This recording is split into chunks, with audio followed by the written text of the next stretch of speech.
see it. That's not all. Good evening, and welcome to the 552nd meeting of the City of Laurel Planning Commission. Please note that if you wish to be heard at this meeting, please sign the speaker list provided on the table at the side of the council chamber. And the chairman reserves the right to limit the amount of time each speaker has for each agenda item. Brooke, if you would please call the roll. Councilman Smalls? Ms. Parker? Present. Mr. Wilson? Here. Mr. Welford? Here. Chairman Kiss? Here. Vice Chairman Kish? Chairwoman Bettman? Here. You have a quorum, Madam Thank you Chair. very much. Agenda item 2, approval of the minutes from the September 12th, 2017 meeting. They were sent to each of us in advance. Are there any questions for staff? Madam Chair, even though I wasn't present at the meeting, I do have a technical correction. Okay. At the end of the first paragraph, that sentence should read, "There were approximately 6 members of the public in attendance." Okay. Madam Chair, I'll move to approve the minutes as amended. Do I have a second? Second. If you would call the roll, please. Mr. Welford? Yes. Mr. Wilson? Yes. Ms. Parker? Pass. Mr. Kish? Yes. Chairwoman Bettman? Abstain. Motion carries. Thank you.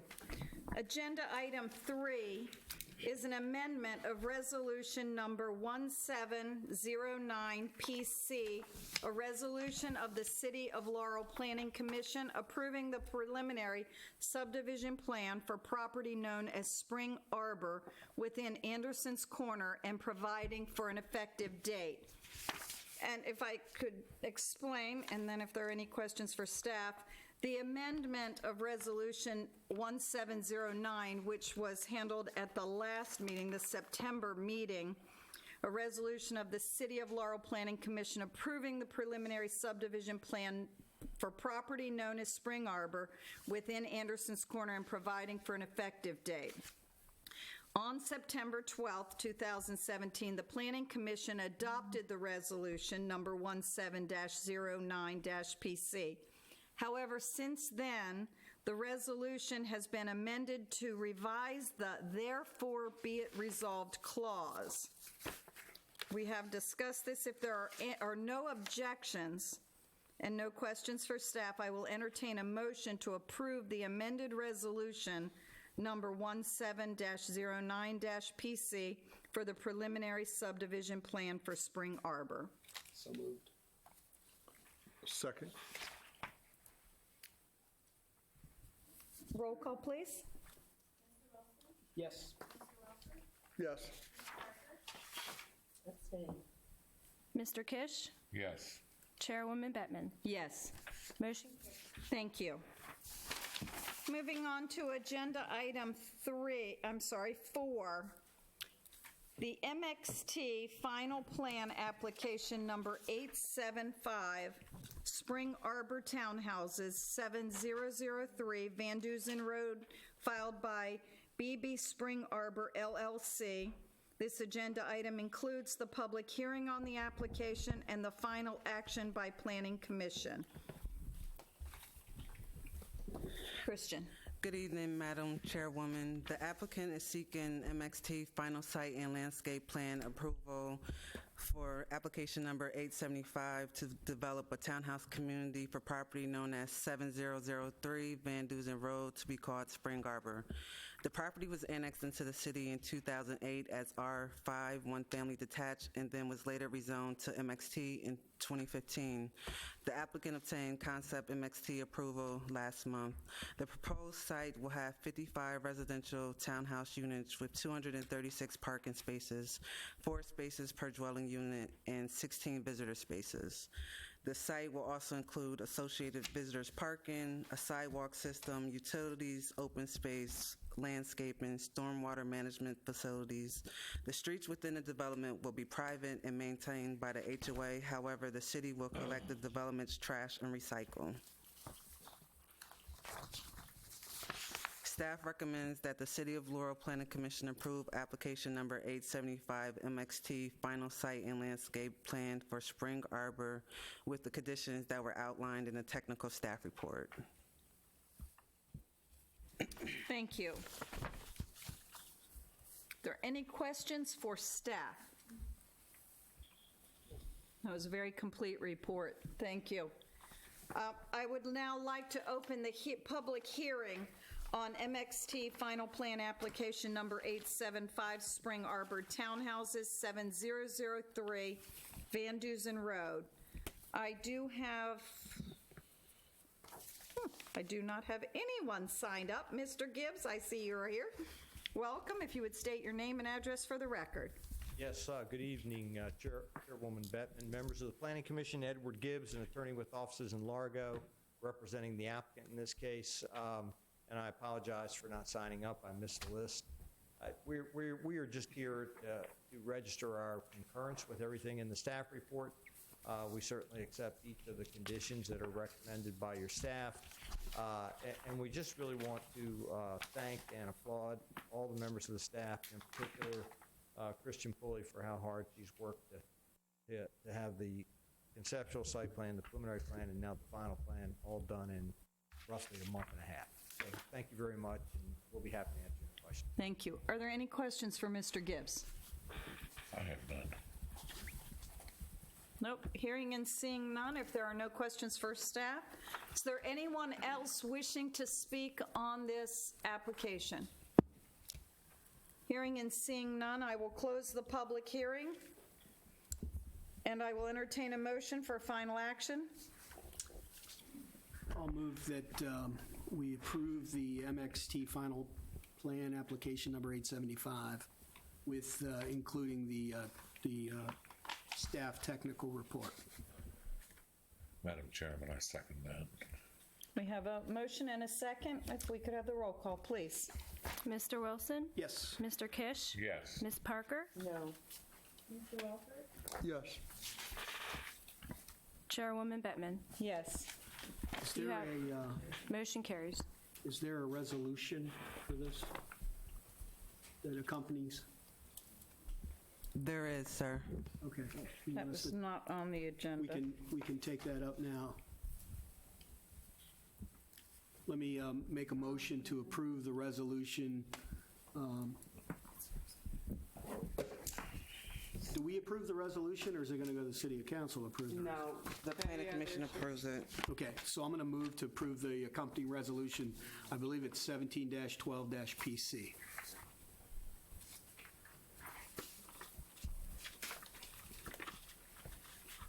And I second that. Thank you. Roll call, please. Mr. Wilson? Yes? Mr. Kish? Yes. Ms. Parker? No. Mr. Welford? Yes. Chairwoman Bettman? Yes. Motion carries. Thank you. Moving on to agenda item 5, and before I read this, for this agenda item, would like to include, we'll add this into the agenda if we can. The agenda item is the Forest Conservation Plan, Spring Arbor Townhouses, 7003 Van Dusen Road, filed by BB Spring Arbor LLC, resolution number 17-10-PC. I'd like to also include within this the this is the resolution for forest conservation.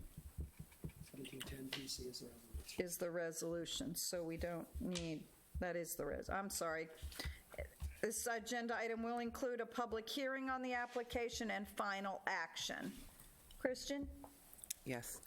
Good evening again. The applicant is requesting forest conservation plan approval for the Spring Arbor Townhouse development. The applicant received forest stand delineation natural resource inventory staff approval on July 7, 2017. This property is subject to the provisions of the forest conservation section of the city code because the proposed subdivision will disturb 40,000 square feet of wooded area. The applicant is requesting to pay a fee in lieu for the project of $26,473 because it it doesn't meet all of the requirements because it's in shortage of the woodlands. And when that is the case, they have to pay a fee in lieu, and they are requesting to do that. I recommend that the Planning Commission approve the Forest Conservation Plan for the Spring Arbor project with the conditions outlined in the technical staff report, that the applicant pay the fee in lieu.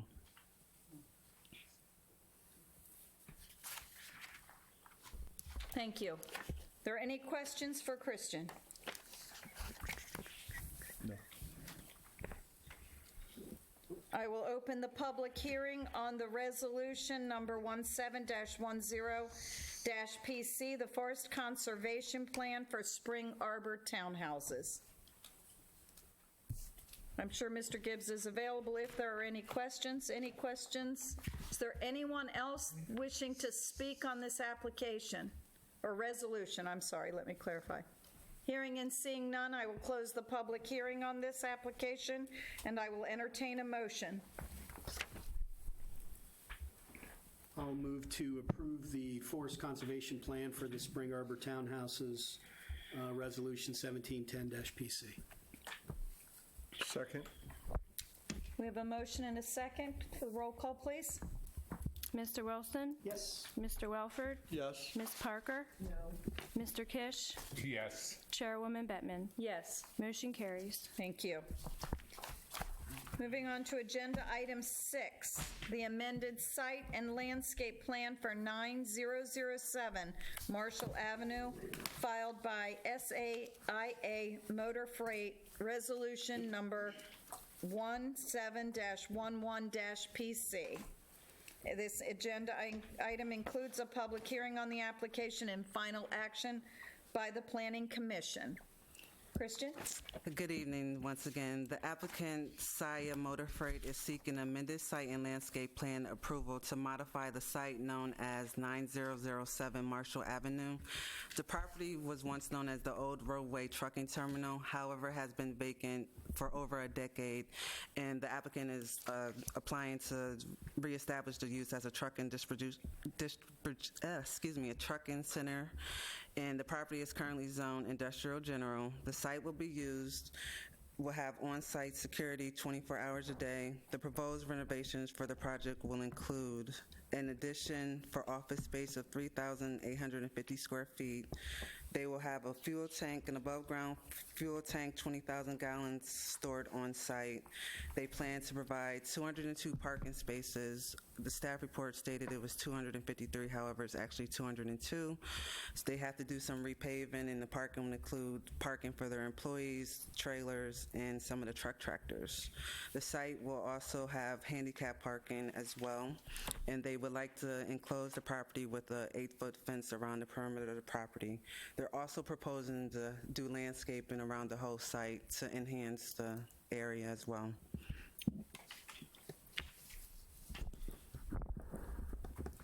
Staff recommends that the City of Laurel Planning Commission approve the amended site and landscape plan application for 9007 Marshall Avenue with the conditions outlined in the technical staff report. If after you have questions for staff, the applicant's attorney would like to give a brief presentation as well. Thank you. Do we have questions for staff? Yeah, I do. Mr. Wilson? Ms. Pulley, can you describe to me what the specification will be for the landscaping, the screening landscaping, and how do we know if it's done adequately? It seems pretty open-ended to me. What they're proposing to do is they're going to do perimeter landscaping with shrubs and some trees around the perimeter, outside of the perimeter of the fencing area, to enhance the property because it was pretty much already built out. But one of the things that we had talked about was they wanted to enhance it to provide, it's already built out with a lot of paving, but they wanted to provide a buffer between the site because it's a trucking terminal. I get that. How much buffer? How much buffer far as what, I'm sorry? Yeah, how much buffer will there be? Will it be one bush, or will it be a half an acre? Looks like one row. So according to the plan is what's in there? It is according to the plan, what would be there, if I could find a plan, sorry. Page, I've page got 3.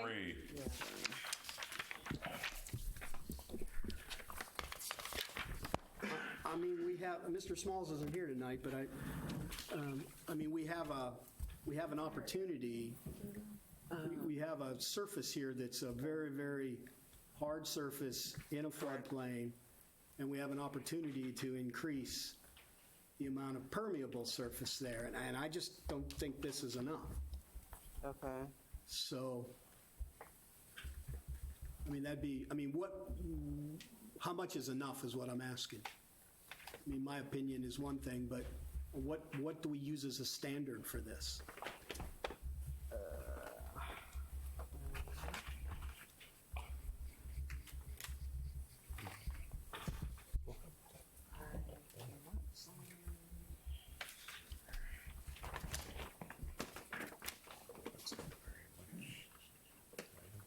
I don't have a scale here, but it doesn't look like a lot of buffer.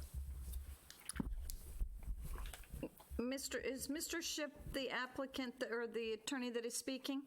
Is this something that you could address in your presentation?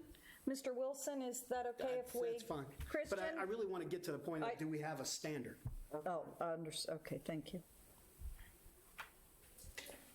There is a set standard. I don't have it at the moment. Okay, Trying to well, why find don't we it. let the applicant talk, and then I'll give you some time, so I didn't mean to put you on the spot, I just, No, that's fine.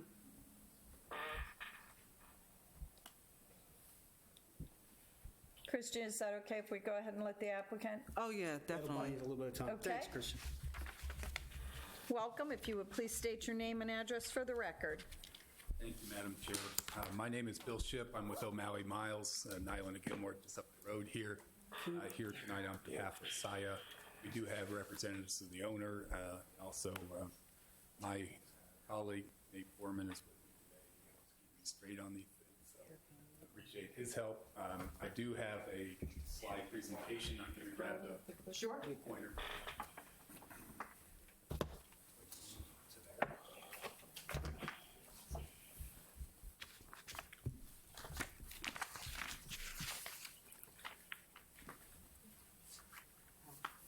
So SAIA is proposing to reoccupy an existing site that is almost 100% impervious. It was a roadway trucking facility, as you all know, been vacant for many years. They actually are now inside the building. The first phase, I want to give you some background first on the site. SAIA was founded in 1924. They're in over 38 states with their operations. They support customers in restocking many businesses that you would recognize, including coffee shops, a brand that you might be familiar with, and drugstores and that kind of thing. They are compliant with all U.S. DOT requirements for their trucking. They're very familiar with that. And they will employ about 37 people initially and tend to grow to about 80 once the site is fully occupied. Here are some elevations that show you the addition at the top that we're proposing for offices, kind of the office operation that will be built at the front of the building. I would say that that's not really much of an increase at all of previous building space because we removed the building on the site. It was actually removed prior to SAIA taking over. And then you see some side elevations. The initial phase, here's a picture of the site plan which shows some of the landscaping, which I will come back to, Commissioner Wilson. I do want to say that it was a previous trucking operation, and this is part of their strategic plan to grow throughout the Northeast. This is an ideal location they identified. We had a great experience working with the city so far to get the site up and running. Picture of the prior operation, which you're very familiar with, shows essentially impervious surface. The project, they've already committed millions of dollars to this project, both in acquisition and phase one upgrade to the building, which really was dealing with the interior upgrades to the site. That has been largely completed. They have a temporary UNO, and they have actually occupied the property pursuant to city authorization. And that was not only the interior work that was done, but also some refurbishing of the loading dock area to make sure it was up to standard for today's standards. The project itself for phase two consists of modernizing the facilities, enhanced perimeter landscaping with a security fence. I would note that it was referenced by Christian that we're proposing to put a fence around the perimeter of the park. There's already a fence there. So we will be replacing that fence. I would note the existing fence has barbed wire, and of course, in accordance with the code, the replacement fence will not have. We are constructing the office addition. We've moved the entrance drive a little bit to make it more convenient for the entrance and the employee parking. I would say the employee parking lot, even if you look at the aerial and saw some green in an area, that was broken macadam, so essentially it was paved. There's still pavement under the repaving. And we're talking about creation of a separated employee parking area so that the employee space will be separate from the truck traffic, which makes sense for efficiency of the operation, so you don't have people trying to park and walk to the office or to their dock, loading dock, and conflicting with the truck that's coming in. As mentioned, we will have a fuel island and a truck scale so that the operation is contained within the site. This is a perspective view from Staggers Road, which shows you, actually that one is from Marshall Avenue, which shows you the setback from Marshall to where the fuel island is. You can see the fuel island is very far back into the site. Not really going to be that visible from Marshall Avenue. If you see the bottom, it shows you Marshall Avenue all the way to the right, and the trees that we would be planting in the area around the employee parking lot, then the truck parking, and then the fuel island way back. From Staggers Road, it would be just the opposite in terms of the view coming down that way. But even there, the fuel island is pretty far back in the site. And you can see the added landscape.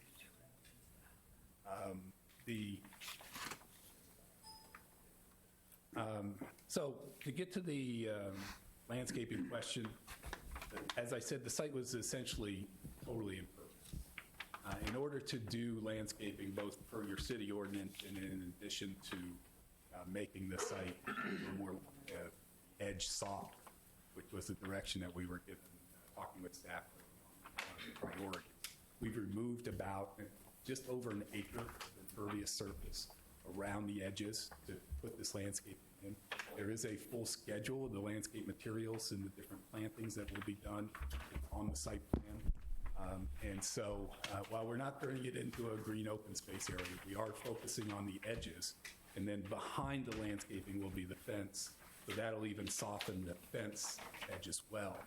So that from Marshall and Staggers, and Staggers really is more of a back of house industrial road. Marshall's a little bit of a cut through, but when you look at Marshall on a plan, you'll see the main parking area really does sit back from Marshall. We have the employee area, which is that little piece of parking, which has landscaping around it along the Marshall edge into the southern edge. We have an area there. So the vast part of the parking area doesn't start until a good, I don't know if that's about 50 feet or so into the project. So we have done what we could from what is essentially an impervious site to reclaim it, to put it back into positive economic use. It benefits my client, but also the tax base of the city, we hope, and with employees, that will be a good thing. But while the landscaping may not look like a big oasis in the middle, we've tried to focus on the edges so that we soften the edge all the way around Staggers and Marshall, which are really the two streets that front this property. The building fronts towards Marshall. That is really our front. And then we've added landscaping again on the southern edge as well, even though there's no street frontage there. That's down to the Bear Branch, call it creek, but it's really a concrete swale. But we've softened that edge as well, not only to soften the view of it, but to add more green space next to the street bed. So if I could ask you, and maybe to staff as well, the amount of runoff coming off of here, does that have to be stored in the property? We have to comply with all county regs regarding stormwater management. I mean, we had to go, when the new shopping center was built, that was a big deal containing all the runoff. Is that required here? That is required. They have to make sure that they meet all the county stormwater management regulations for the project. So how do we know that they've done that? They will have to provide a letter from the county before in their green stamp plans as well, before they apply for their site work permits. It's a combination of getting a certification from the county, certificate, but also with your inspectors being out there. The Our final inspectors or the county inspectors? Well, I think it's a combination. The city has the building inspector, but the county would have the stormwater management So inspection. you- But you are the gatekeepers. If we don't provide the stormwater management inspection final report, you, meaning the city, would not be signing off on the final UNO. So, Right. so all of the water that hits this property has to be contained within this property. Is that true? That's correct. It has to be contained on site, and we have to make sure we have their county approvals, or they won't get a site work permit. Okay, because Yeah. I don't see how that happens with this plan. But we can be assured that the county, that would be approved by the county before we would give a final UNO, correct? We're Right. not the ones that will evaluate the runoff. No. And approve it. That is correct. Because to Rick's point, we had that issue back and forth with the mall and then also with the I just The don't shopping see, center. there's no mechanism here to catch all this water. I don't see anything in the design that says, here's where we're going to store all the water. It is, I understand, sir, but it is an existing site. I know you're aware of that, but it is an existing So- site that they're trying to. There's a combination of regs that deal with existing redevelopment sites. And since we're not starting from scratch but are reoccupying the site, we have to treat a certain amount of the existing impervious surface, and then we have additional green space that we've added with the plan as So, well. so what you're saying is you're not responsible for storing all the water on your site? We do not have to build a pond to take in 100% on our site. That's correct. But the county we're- does have regulations for We are a fully property. compliant with the county's requirement for stormwater management. Because it's an existing site. There's different standards for existing sites and new sites. and So we are what compliant with the percentage- existing site? What is the standard for this site as you understand it?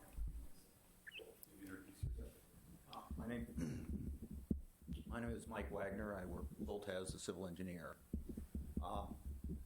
The standard for a redevelopment site from MDE, which the county has adopted, is that you're to provide 75% of the impervious disturbed acreage up to for 1 inch of treatment. Actually, the state requirement is a ½ inch. The county's requirement is 3/4, but they're actually more stringent than the state. And to meet that, you can either create create green space or treat runoff in what they call an environmental site design device. And we've created about 1 acre of green space, mostly along the front, a little bit strips here and there, and then the entire employee parking lot is draining into a bioretention facility, which is sort of in the lower right-hand corner of the So site. is that the low spot of the property? Yeah, it's one of the low spots, yes. But that's about the, but that's the green area. That's The dark green area? The dark green area, yes, sir. And that'll store 3/4 of an inch For the employee parking lot, yes. for the employee, but what about the rest of the parking The lot? rest of it is not required because we've either provided enough green space or it's not being disturbed. It's only for the area that's actually disturbed. And by being disturbed, what is that? What's the- Basically exposed, remove the pavement to expose dirt. So if I'm not touching my parking lot, the asphalt parking lot, if I'm not doing anything out there, which is a good portion of the site, I don't have any stormwater management requirements for redevelopment. Okay. If it's new development, yes, I have requirements, but not for redevelopment. Okay. Let me go back to staff, if I could. So I think we got I was going to say the cart before the horse, but maybe I don't know, I won't try to be clever. I'll screw it up. I don't see how we can approve this site plan without understanding that they're going to be in compliance with the county runoff. I think we have a real serious runoff problem here. And I'll take the applicant at their word that we don't have an opportunity to make this right. I understand it's an existing site, but they're coming in front of us for a new site plan. So the way I'm looking at it as a citizen is I get another bite at the apple. So unless somebody tells me differently, I don't know why I have to agree to a site plan. In other words, why can't we get this so that it holds all the water? And I may misspeak, but from my understanding, I was under the impression that they do have to get some type of sign-off from Prince George's County Stormwater Department regarding the stormwater management aspect. And if they do not get that, they won't get a City of Laurel site work permit and all the other permits. I'm with you, Mr. But what I'm saying is that's going to hold them to a standard of, well, this is an existing site. Well, Mr. Wilson, let me try to phrase it a little bit. We are complying with full county and state regulations. The county's regulations are even more stringent than the state in this regard. And when the new stormwater management regs came in, they recognized the difference between redevelopment sites and new development. Right. And so we are addressing the redevelopment site criteria. So, and our plans have been referred to the county stormwater management, both the DPI, and also to your city Department of Public Works. It had been reviewed, and the comments are in the staff report to the extent there were any, and there were no issues raised about it. So from our perspective, we are legally compliant. I'm with you, but I am sitting on a panel that has a subjective approval of a site plan. Respectfully, I wouldn't say it's subjective. I mean, part of it is that we have to be held to comply with the regulations. If it was only technical, you wouldn't need us. Well, I understand, and I'm not belittling your concern or your questions, but I would again state that when you come in with a site plan for development, part of the underlying requirement is that you have to comply with all the technical requirements for that site plan. Right. We have done that. And we've increased the green space by over an acre. We've put a green space area by the parking lot area to collect some of this rainwater. And we're doing it in compliance with regulations. But respectfully, 5/8 of this land, that water is going to go right into Bear Creek. Bear Creek is meant to accommodate stormwater. I mean, it's a concrete channel there. It's not, And I understand where you're coming from, but I'd ask you to also understand that we are held to comply with both your city codes and with the county code. I understand. And that's what we've done. And But you attempted to brought a site plan here in front of us, right? So that's what I site get. plan that is compliant with the law and the regulations. And that's my point. And that we feel that we're putting forward an effort to both redevelop this property that's been vacant for many years, clean up the situation around the parking lot area, put a perimeter fence with landscaping that's not there now, to help create a better environment with a better front door with a brand new building office. And I understand your specific issue, and I understand where you're coming from. But I do think on the whole that we're creating a better situation than what's I'm not saying you're not making it better. I'm just seeing if we can make it even better. Well, and I understand your concern. I do. So let me move to a different line. Go ahead. And just before you move on, sir, I just want to go on the record and to say the city, we defer to the county for stormwater management approval. And once again, all permits before they're issued, they have to meet the stormwater requirements and have the letter in hand before they get their site work permit and stuff of that nature. And there's a specific condition on that. It says we have to get the county certificate. Right. Yeah, what I'm saying is the county's requirements aren't where we might be able to take it. So let me ask another line of question to staff. Sure. There's no traffic plan here. Was one required? No, for this project, one was not required because this was just for an amended site and landscape plan, whereas their previous project was a more intense revitalization overlay plan. So since this was just simply an amended site and landscape plan, a traffic study was not required. So I'm trying to think of when the last time roadway was operational here. Do you happen to know? I believe- Over a I know it's decade. over 10 years. I think it's, I was going to say it's more than 10 years. So the area has changed significantly. The area has And changed. we're going to bring in, I don't know how many trips, you may not even know that yet, but, and there's only one way in and out of this property. From my understanding, most of their work is done late at night when there's probably not that much traffic on the road. But we don't have a stipulation for that in our report. We don't say you can only operate at night. Again, this is not a subdivision case that would be testing out facilities. It's a platted.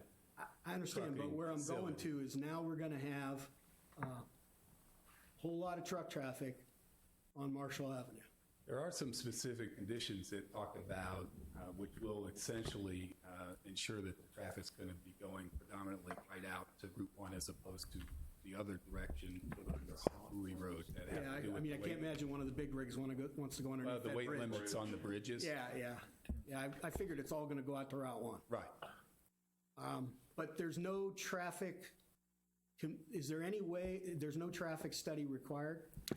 Yes, sir, there is no traffic study required for this project because this is simply an amended site and landscape plan application. If it was a revitalization overlay or a development, then a traffic study probably would have been required.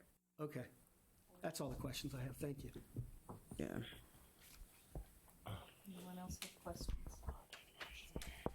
I did want to say in conclusion that, first of all, I do appreciate the questions, and certainly my folks are here and are hearing you. But I would say, first of all, that we are in complete agreement with staff and the staff report. I want to thank Christian for his from other people tonight. She's done a good job on this, too, in terms of communicating with us, and we've tried to be responsive to the city's concerns. No, I appreciate We've also met with Public Works and other folks as well. And we're not going anywhere. We're in the city, and you know, we're here. So I hear your concerns, Commissioner. I would say that I think the site plan is a better solution to what's out there right now. Right now, my client is actually in the building, but we're making improvements. It's going to increase the tax value of that parcel, which is a good thing for the city, and then we're going to bring new employees, and it's going to reactivate that site. And we're going to try to do it in a responsible way as good corporate citizens, and we would very much appreciate your support. Thank you. Yes, Commissioner Wilson, I appreciate your line of questions too. When I reviewed it and rode past there, I was thinking that I appreciated the green space. I didn't realize it was an acre and all of that. But that area, we are expecting some changes down there and hoping that it will change. And I was thinking that this is a good first step in terms of getting towards there. If we do have a motion, if you want to include anything about stormwater or the approvals or anything, I think that could be included. Are there any more questions? Is there anyone else wishing to speak on this application? Madam Chair, I would like to add, I do agree with Mr. Wilson's concerns too, but also at the previous meeting on this, our Councilman Smalls was sitting on the panel here, and his concern also, I know Public Works is requesting asphalt paving improvements on Marshall Avenue, but there was also some concern of improving Staggers Road.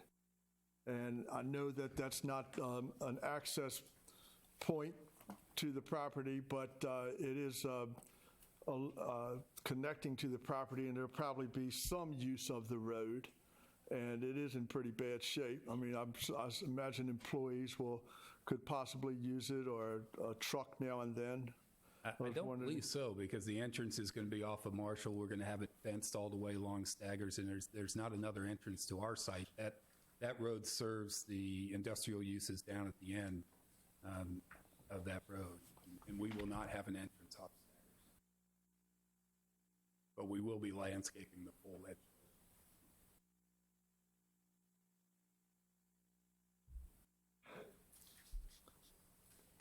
Yeah, I mean, I appreciate everything that the applicant's doing, and I know this is a piece of property that's been sitting for quite some time, but I just think that we have an opportunity with a site plan to try to take it as far as we can, as far as water runoff. I mean, it doesn't make sense to me that we're going to make some developers jump through all kinds of hoops, expensive hoops, for water runoff plans when they, like we did at the new shopping center and other places we've done in town. And then we have this property, and I appreciate everything the applicant's doing, but we're not gonna try to do any abatement. Basically, the water runoff pond, or whatever it's called here, is only for that section where the employee parking lot is. All the rest of that property, which, I don't know, to my eye, looks like 7/8, 3/5, I don't know, however you want to measure it, all of that water is going to head down to the culvert and then through the rest of the town. I mean, if we have an opportunity to get a little bit better water containment, working with both the county and the applicant, I say, well, why not try to? I can appreciate that it's going to cost them some space and some money, but this is our only chance, in my opinion, to try to fix this, at least to the level we can. And I'm willing to have staff work with the applicant and try to see what we can do, but to just approve this in this format, in my mind, would be reckless. So that's where I stand on it. Am I allowed to add anything? Nope, go ahead. Okay. Mr. Wilson, I appreciate where you're coming from with the comment and talking about something that, in some resolutions, there's this thing that's like a consideration, that's a direction that the applicant work with staff and the county to explore what might be done, not requiring us necessarily to do more than what code is, but if we can all get together and figure out something, we're always willing to meet with the city. And I think we've shown that in the different iterations that this project has been in. So I don't have a problem with the intention of where you're coming from. I do respectfully hope it doesn't end up at the mandatory condition that we do X, Y, and Z, because we don't know until we meet with the city. Sir, I don't want to design this up. I understand. What I would like to do is have the applicant and staff get with the county, figure out what's in the realm of the possible that's better than what we've got, and bring that back to us for approval. But I don't want to put it on here and says, well, go off and do what you think is right, and then I've already voted. So I wouldn't be willing to do it that way. I've got other people up there. Well, I know. I want to make sure I understand. We're hoping to get an action and an approval tonight with a direction that we meet with staff and county folks to see what else can be done, maybe prior to the UNO or something. And I don't know that, I'm not promising, because I'm not the applicant, I'm not the engineer. I understand. But I am promising that we'll meet with your staff and try to, we would like to keep the project moving, because frankly, they're already in the building and they've done the interior work, and we want to get on with what we think are the beautification parts of the site design, and I don't think anybody wants to delay that. So we'd respectfully love to have an approval tonight, and we'd be happy to meet with your staff and the county to see what. Yeah, except I don't know what I'm approving. So I appreciate what you're doing. I don't like to hold up these projects either, but this is what I've got to work with. So Recommend tabling it for applicant and staff. I would move that we table it, let you guys talk. We'll have another meeting in 4 weeks, and then we can take it up at that point. That would be my recommendation, rather than just denying it at this point. So But I guess the only clarification I would like to get is, when we come back in 4 weeks, the applicant has a temporary UNO. They're in there. Us moving this 4 weeks, and again, I guess they're going to have to go and talk, but if they come back and say they're going to meet, they've got the county approvals and all of that, and that's what they're going to do, and that meets the city's responsibility and all of that, and it doesn't change up here, or if there's a motion, how long do they have the UNO? I mean, or when does the applicant leave? I guess what I'm hearing is you're going to meet the county requirements, but there's not potentially going to be a lot of tearing up property to put in green space. And Right. if they're meeting the codes and staff is saying they're meeting all the regulations, and we can't get a motion up here, how long does the UNO Well, temporary their last? temporary UNO that was issued, I think, is good for up to a year, because the thinking behind it was they'll be able to get the proper approvals and get all the site work done if approved. Okay.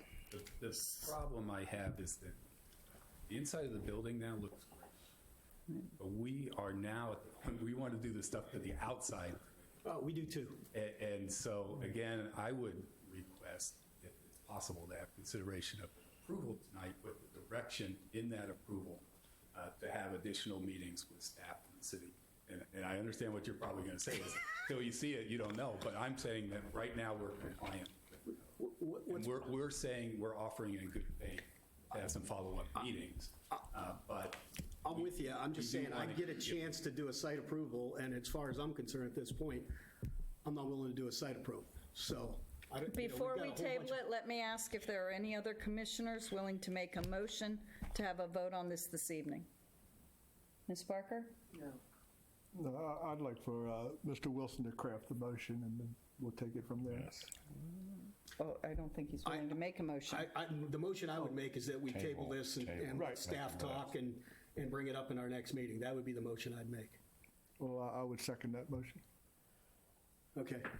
Let's make sure we don't have any other input, and then we'll make Is there anyone else willing to speak at the public hearing? We'll close the public hearing and entertain a motion. I would move that we table, I'm trying to find the number here, amended Number site 5. plan and landscape application, 9007 Marshall Avenue, Laurel, Maryland.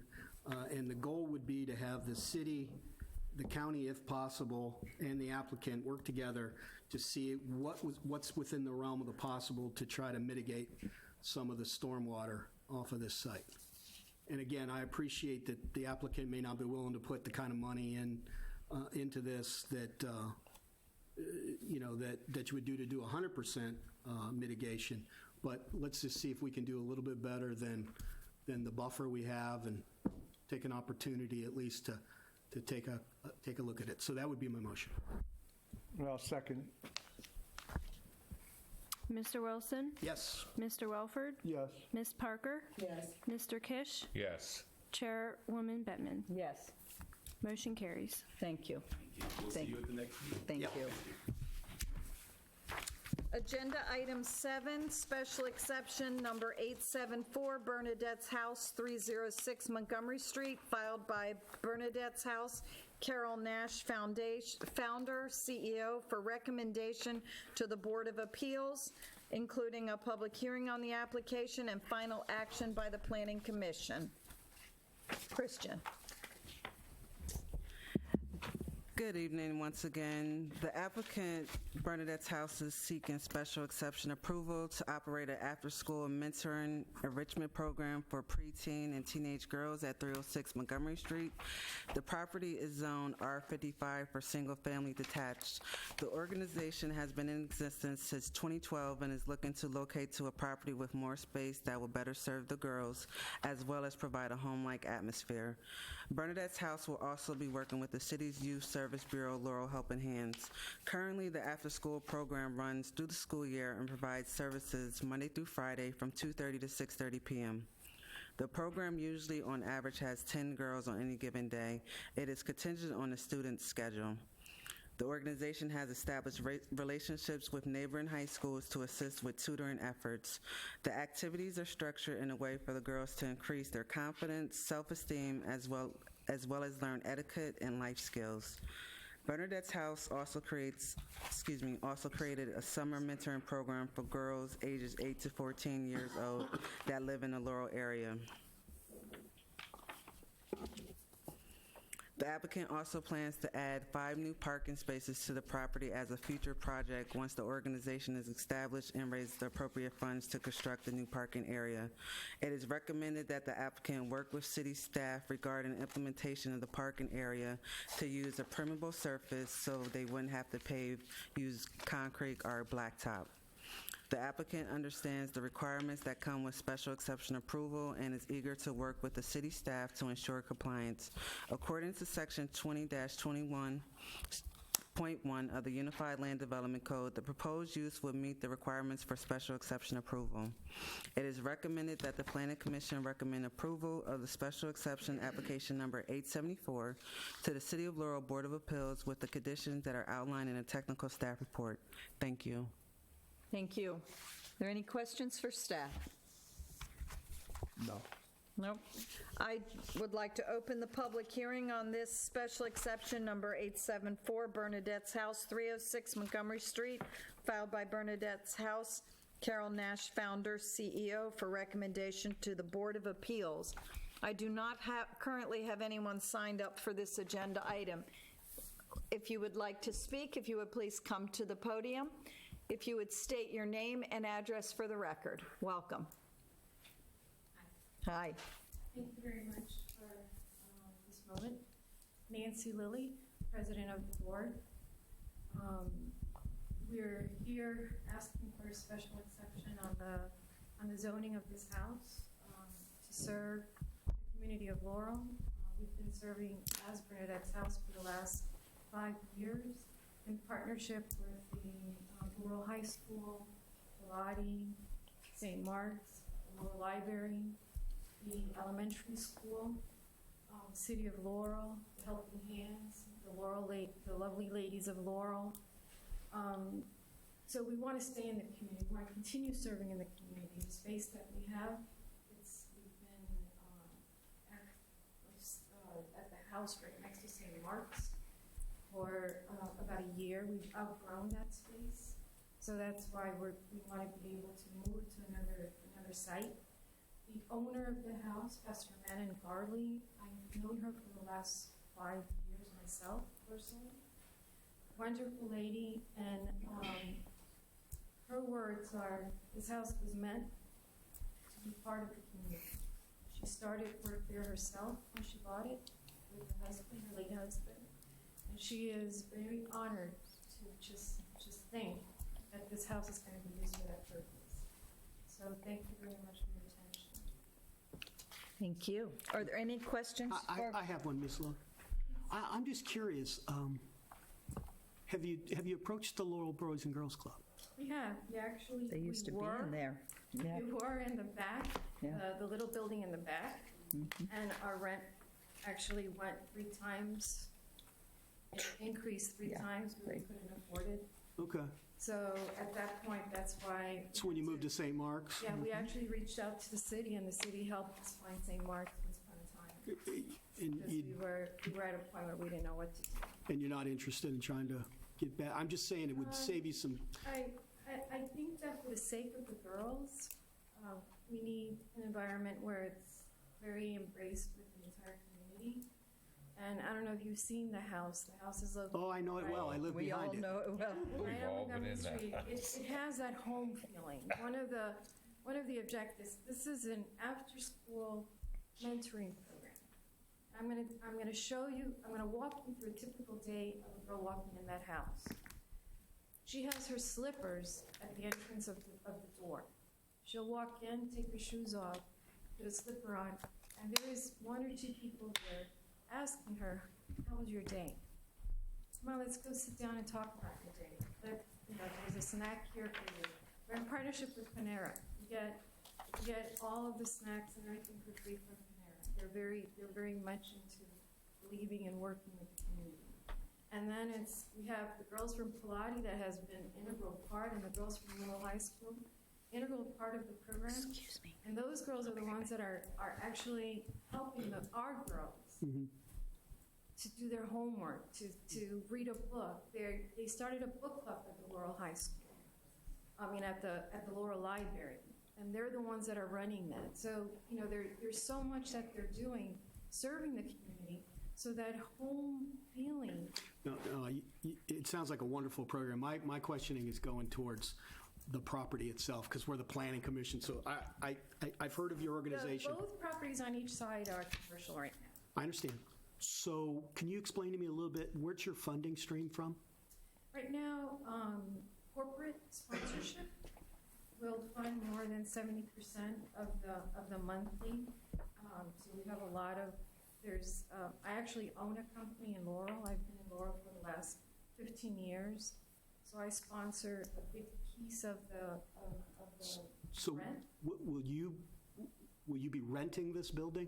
Yes. Okay. We're renting the building with the option of buying it within a year. So we have a go-to fund on the website that I encourage you, all of you to participate. Highly encourage you. Okay. So we have faith, and we know that that's going to happen. Okay. We've got to this far with faith. It sounds like a lovely program. What I'm most concerned about is when we have properties that are owned, managed, rented by nonprofits. Occasionally, nonprofits have funding stream hiccups, and then the property sometimes has issues because things can't get fixed. And so how are we going to make sure that that doesn't happen to you? I'm actually signing, I'm a guarantor on the lease. So I'm working very closely with the owner of the property. Okay. So we're going to put a lease in place with who's responsible of doing what repairs, what are we responsible for, what are they responsible for. I personally own 313 Montgomery Street, 315 Montgomery Street. Those two houses, I was the one that invested lots of money to bring them up to code and for beautification of Montgomery Street. And I love Laurel. I always Okay. said this is the city of the heart. No, I appreciate it. That's what I wanted to hear. Thank you very much. That's all the questions. Thank you. Thank you. Carol Nash, founder, welcome. Did you want to speak? Or you're just here if we have any questions for you? Okay. I didn't want to speak, but I'm happy to say thank you Welcome. for hearing us and for considering. This is Carol Nash, the founder of Bernadette's House. Yes. Thank you. We've been in Laurel for 5 years. We know that our services are desperately needed by the youth in this community, and we're very dedicated to community activities. Thank you. I would be happy to entertain any questions. Any questions? No. Thank you. Thank you. And Habib Azari? Welcome.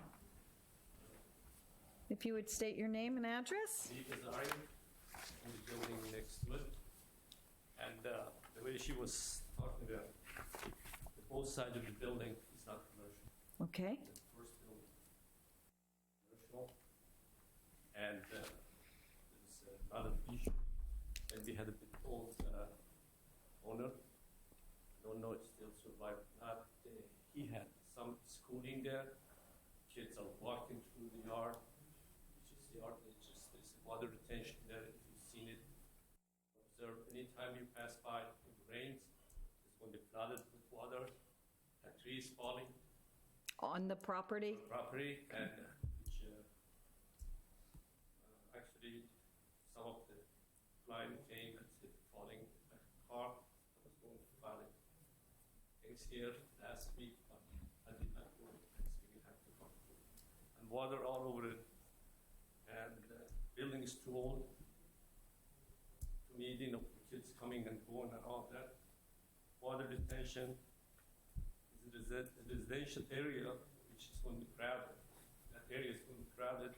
We had this problem about 5-6 years ago when he had some kind of a schooling. I don't know what, Sunday school or Monday school, and he had kids that coming and running through the yard and crashing all the neighborhood, and passing through the yard and through the parking lot. There's no parking there, enough parking on all the grass and soggy grass. When the rain comes, you can observe it, go there after rain, when the water all over. And what is your address, sir? You're at 304. Okay. Actually, I'm not there, but tenants there. And if you Is that the brick apartment building? No, No, it's just a lot. next to the gas station.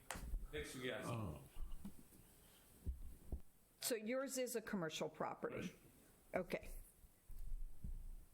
But next to it is not, is none of the, It's an apartment house. Right. House, there we go. Okay. So you're saying that the property at 306 is in need of some repair? it's not, it's not going to be used for schooling. Schooling is still around there, need repair, and also just, if you look at the building and just if you look at the land, it's low, and the water comes all over. Thank you. It's dangerous for anybody to go there. I am, Let's go there. may I speak? Yes. I've been in, Mr. Azari, I've been in Laurel for 50-plus years, and there's always been water in that back area there, and there was nothing they could do about it.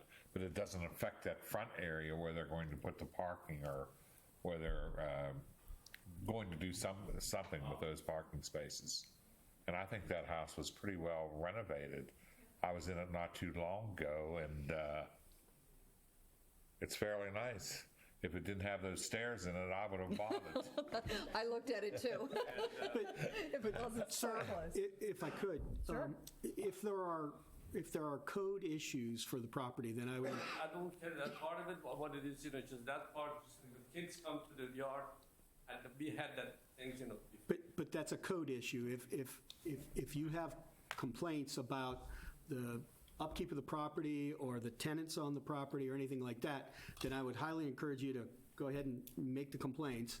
And I believe with, whoever is going to be the tenant in there the city will force them to comply. Code issues are, if people don't complain about them, they don't get fixed. I think you'd find that the city is pretty good about if there's kids running around or if they're not controlling the tenants. I think that would be trash. If there's trash in the yard, that's a code violation. So I would highly encourage you to go ahead and make those complaints as soon as they happen. When we had in the past, even just, with the city coming to trash pickup, and we had the complaint, they said, you're responsible for this trash. Well, but as Mr. Wilson says, if there's an issue with the property and the maintenance of the property, the city can help you with that. But I also would encourage you to understand and read what Bernadette's house is about and how it is, and I would, based on what their mission is, having children traipsing through places and damaging other people's property would not be, what I'm saying is they are helping to develop young women with the pride and the responsibility and all of that, and I would hope that you would find that these would be you would be happy to have these people near you. I'd be happy. I mean, it's not me, I'm not living there, I'm just rented out. Right. I don't want my tenant or whoever it is, just to leave. No. And I'm just, because in the past, we had people coming there and trashing the area and coming there. And actually, the first floor we're going to have is schooling for workers. They didn't approve. Board didn't approve. Right, and that's not what's in front of the commission tonight. Right. And if that, if you need a better explanation, we could help you. A school is not what's being proposed here. And a lot of Mr.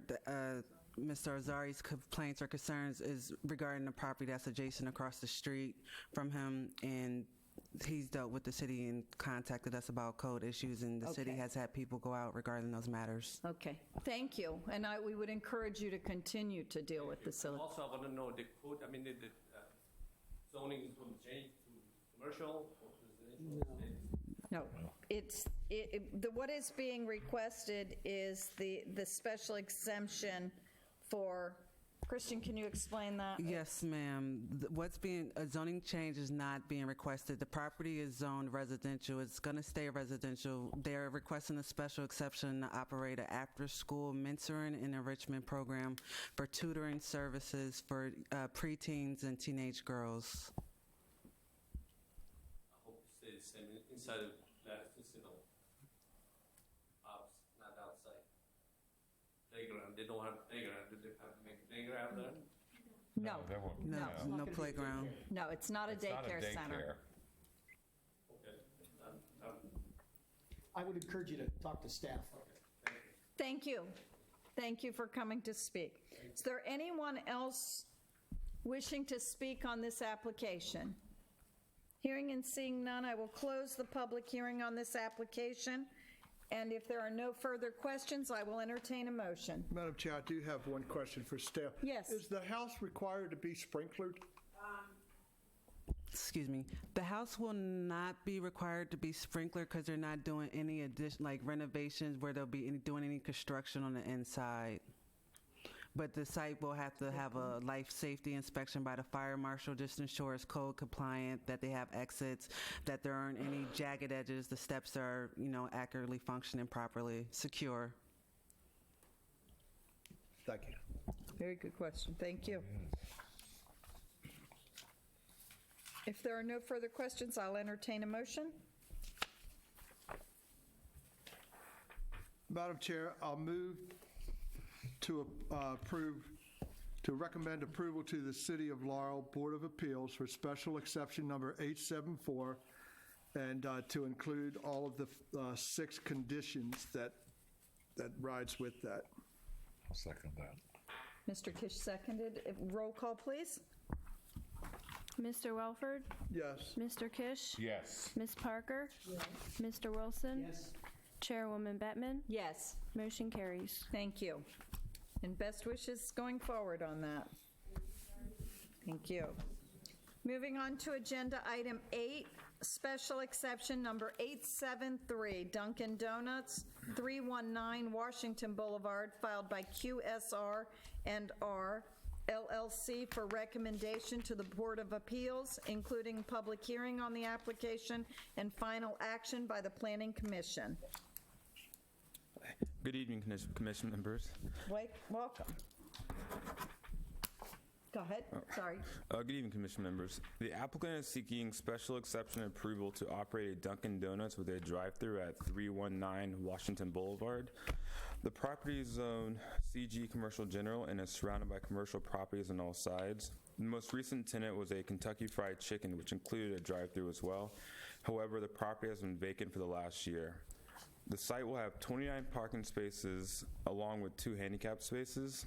If approved, the existing site would just be retrofitted and no construction would occur on-site besides installation of signage and possible minor exterior repairs. The proposed use is locating to a property that was previously used as a fast food restaurant with a drive-through and cause minimal disruption to the neighborhood. Furthermore, since there will be limited construction to take place on site, there should not be any objectionable noise, vibration, fumes, odors, dust, glare, physical activity that would cause concern to the community. The site is located on Washington Boulevard, which is busy. However, it is anticipated that the use will not cause circulation problem for the general neighborhood. There is only one Dunkin' Donuts located within the city of Laurel, which is 0.7 miles from this location, but that location does not have a drive-through. The applicant looks forward to working with the city of Laurel regarding the proposed use and ensure that all rules and regulations are followed.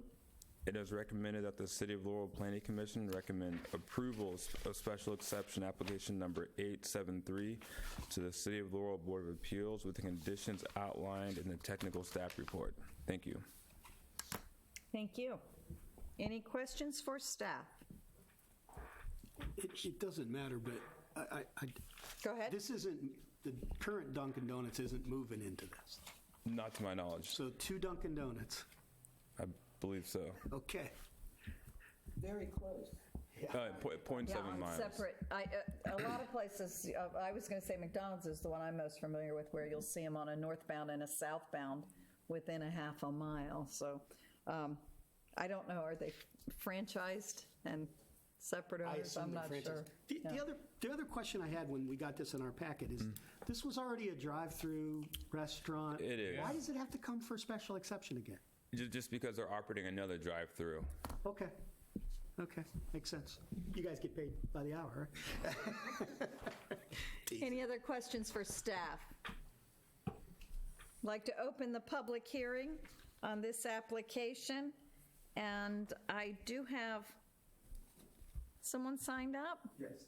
Your name, please? I'm sorry. Larry Johnson, co-owner of Mia's Early Learning Center, 305 Laurel Avenue. Okay, so I have Nia's Early Learning Center. Your name again, please? My name is Larry Johnson, co-owner, Mia's Early Learning Center, 305 Laurel Avenue. Welcome. Thank you. Thank you, Madam Chairman and Commission. We'd just like to go on record to record our support for moving forward with special exception number 873 for the approval of the Dunkin' Donuts. As we have a vested interest in that space, actually, we do share the, again, we have a common interest. We actually share the property that the applicant is actually looking to secure the UNO. So again, we just wanted to go on record our support for the move forward for the special exception for number 875. And what is your business, if I could ask? We actually are the running the daycare center. Actually, we share the parking lot. I will say, I'm curious as to where the 29 spaces are going to come from. But that's something for us to take up with the owner, not you. Can I ask, you don't have any concerns about sharing space with a drive-through? No, as was previously stated, there was a drive-through prior with KFC. Mm-hmm. We actually have been in business there since 2013, and at the same time with the KFC operations. The drive-through actually egresses back to Washington Avenue, Route 1 South. So that traffic from the drive-through is actually diverted. So that is not a concern unless there is an application to change that drive-through. It's as long as we don't see a delta, we don't see a change in the operation. Correct. So we have little concern with regards to it actually providing a risk that wasn't already there prior to KFC. Mr. Johnson, Thank you. I just counted the parking spots. I don't know if you've seen this picture. They're counting the spots back by the dumpster. That's not going to affect, that's... Yes, it does. Actually, I will talk to because even by county, by OCC regulations, we have to have a certain number, a minimum number of spaces for our clients as well. So I will discuss that. That's not an issue then before. Well, that's you bring up a point. I want to make sure we're not double counting. So these spaces that are in the back of the property near the dumpster, mm-hmm. Those are the ones that the Dunkin' Donuts is counting towards their 29. Correct. If that's on their property, then they are counting those towards the number of parking spaces. With all due respect, no, we share that property. Okay, I'm just going on what's on their site plan. I can look later to see where's the deed, where the property. Do you guys share a space? We lease the space. We actually share that. It's one property, right? It's one property. I remember when that was built. Right. It's one property. I just live down the street, so I'm at 313 Laurel. So we will then have an issue with regards to 29 spaces if it includes buildings. Okay. So what I think we have to make sure of mm-hmm. is that Mr. Johnson's UNO, or whatever it's called, mm-hmm. and the amount of spaces he has to have to operate his business. I mean, I would assume because there was, as you stated, a drive-through or a restaurant prior to that wouldn't really, and this is essentially just replacing that shouldn't affect the parking and the UNOs that were administered prior. Because if you had a UNO and there was a KFC there, I don't see why a Dunkin'. I'm just saying we may not have been as diligent Okay. previously. And I don't think we can. Been history of that. I don't think we can assume that. If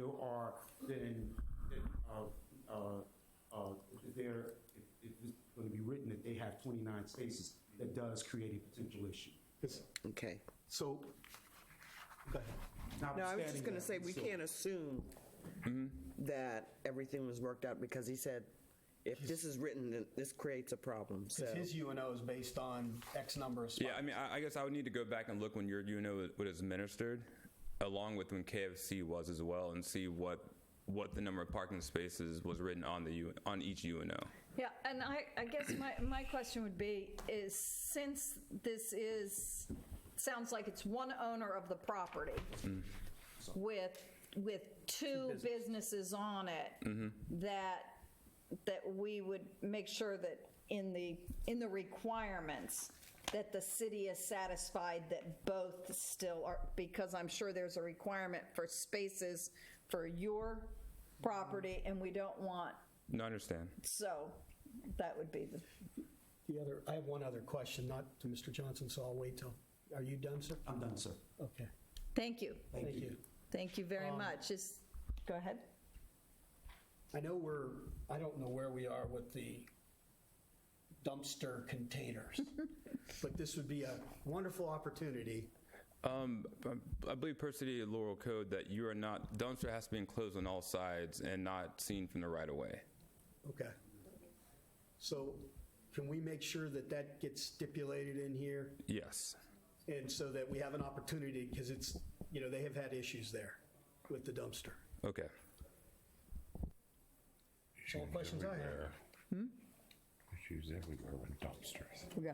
Well, we stopped making people retrofit. What's that? Do we want to pass on this? No, we can just amend? I'll make were you ready whenever you. Is there anyone else wishing to speak on this agenda item?